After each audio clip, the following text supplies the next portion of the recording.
Parler de la mort, c'est apprendre à mieux vivre. L'acceptation. On parle de la vie matière. Moi, souvent avec mes enfants, on parle de la vie matière et de la vie spirituelle.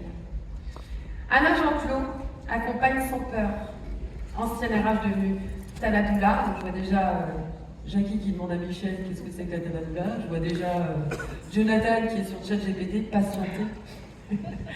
Anna va vous expliquer ce que c'est.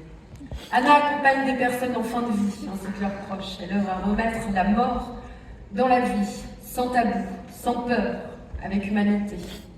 Elle est également fondatrice d'une association dédiée à l'accompagnement du dernier souffle. Elle transmet une présence calme, juste et essentielle. Je vous demande d'applaudir bien fort Anna Jean-Claude.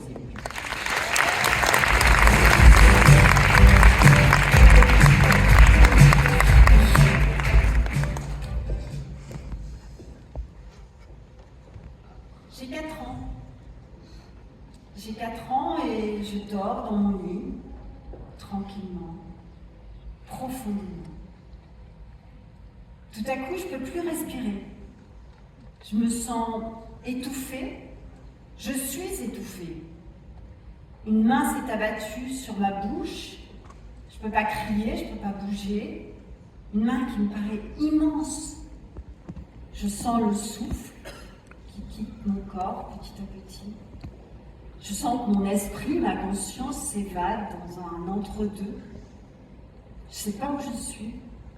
Je suis terrorisée. Je crois que je vais mourir.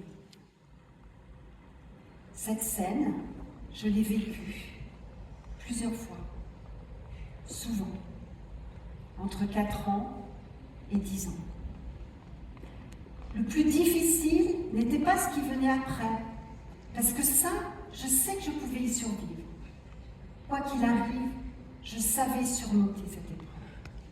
Non, le plus dur, c'était de ne pas savoir quand, de ne pas savoir à quel moment j'allais être tirée du sommeil, étouffée, avec la sensation de mourir encore et encore et encore. À 4 ans, être dans son lit devrait être l'endroit le plus sécurisant au monde. À 4 ans, j'ai appris dans mon lit que la vie et la mort dansent ensemble. Qu'entre les deux, il y a un passage, et que ce passage est porté par notre souffle.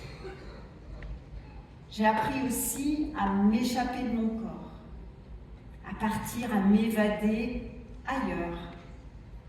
Et je crois que ce sont ces allers-retours réguliers entre différents plans de conscience qui, au fil du temps, ont développé en moi une faculté, une sensibilité à voyager dans l'invisible, à ressentir le subtil. Je suis Anna Jean-Claude et aujourd'hui, je ne vais pas vous parler de l'enfance.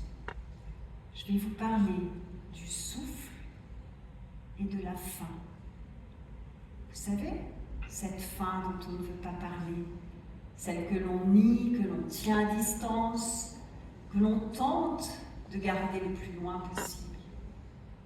Je vais parler de la mort, bien sûr. La mort est un sujet encore tellement tabou dans nos sociétés. Comme si de ne pas en parler pouvait nous en protéger.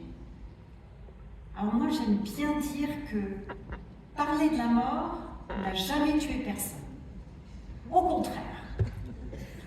Au contraire, parce que au fil de ma pratique, de mes accompagnements, de mon expérience personnelle, j'ai compris que lorsque je peux regarder ma propre finitude en face, lorsque j'ose en parler à mes proches, à mes amis, lorsque j'ose me préparer, m'organiser pour ce dernier passage, alors quelque chose en moi s'apaise, quelque chose s'ouvre.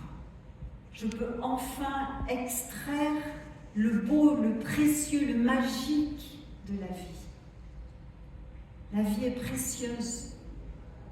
Précieuse et facétieuse aussi. Je suis devenue sophrologue.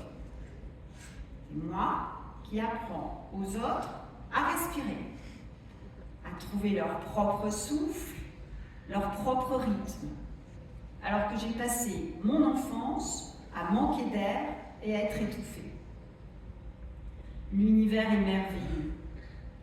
Merveilleux aussi dans les rencontres, les synchronicités que j'ai pu avoir. J'ai rencontré Martine. Martine était une amie de la famille qui était hospitalisée pas loin de la maison. Elle était en train de mourir d'un cancer. Je suis allée la voir plusieurs fois, je lui ai enseigné comment le souffle pouvait soulager ses douleurs. Elle avait beaucoup de souffrance dans le corps, dans l'âme aussi. Martine, je l'ai écoutée me raconter sa vie, ses regrets, ses peurs, ses joies. Et puis Martine, je l'ai touchée. Pas un toucher médical, un toucher pour des soins corporels. Un massage qui est comme une caresse, un massage délicat, adapté, une offrande, un don. Et je crois que c'est ce qu'elle a préféré. Martine, elle m'a fait 2 cadeaux qui ont transformé ma vie. Premier cadeau, j'ai compris qu'il m'était possible d'accompagner quelqu'un jusqu'à son dernier souffle, de poser ma main sur un corps qui s'abîme, qui s'use, qui se recroqueville. Je ne savais pas que je pouvais faire ça. Ça a été nouveau pour moi. Deuxième cadeau. J'ai compris que là était ma place. Dans cet espace entre la vie et la mort. J'ai compris comme une vocation, comme un appel, une mission. Et je me suis formée au métier de Tanadoula. Tanadoula. Tanadoula, ça vient de Thanatos, la mort, et Doula. Vous connaissez peut-être les doulas de naissance, un peu comme des sages-femmes. En tant que Tanadoula, j'aime à dire que j'accompagne la naissance de la mort. Alors j'accompagne des personnes qui sont dans la maladie. Souvent, ce sont des maladies neurodégénératives comme Alzheimer, Parkinson, Huntington.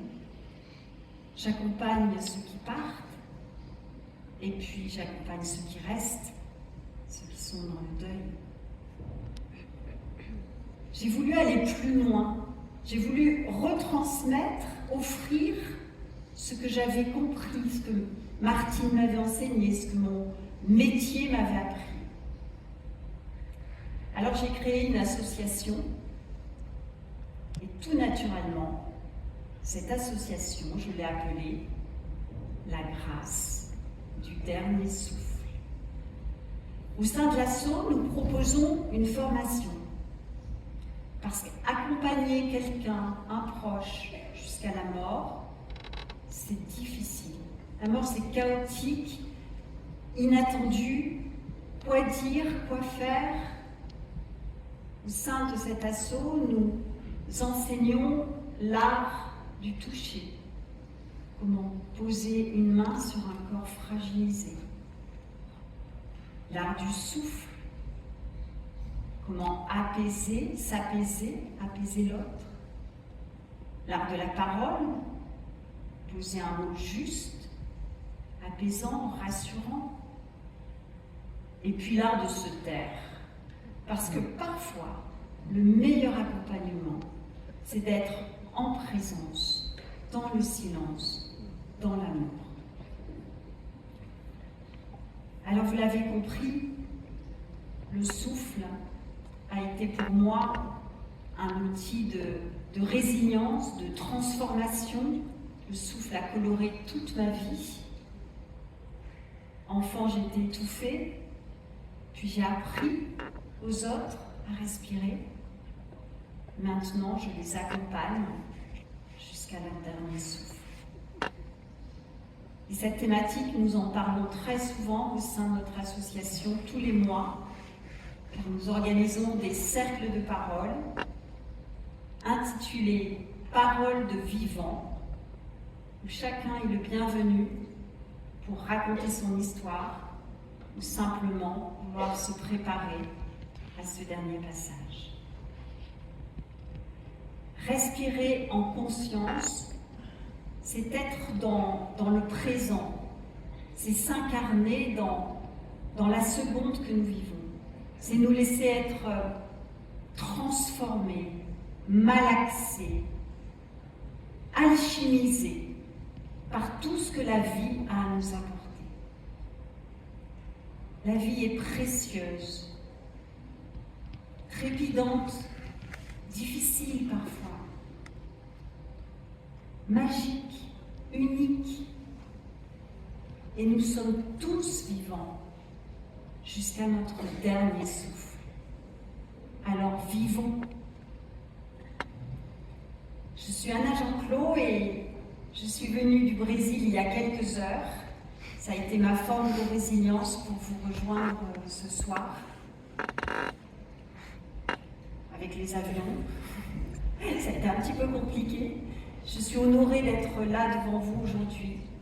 J'espère que ce témoignage vous invitera à poser un autre regard sur votre vie et sur votre dernier passage. Je vous remercie.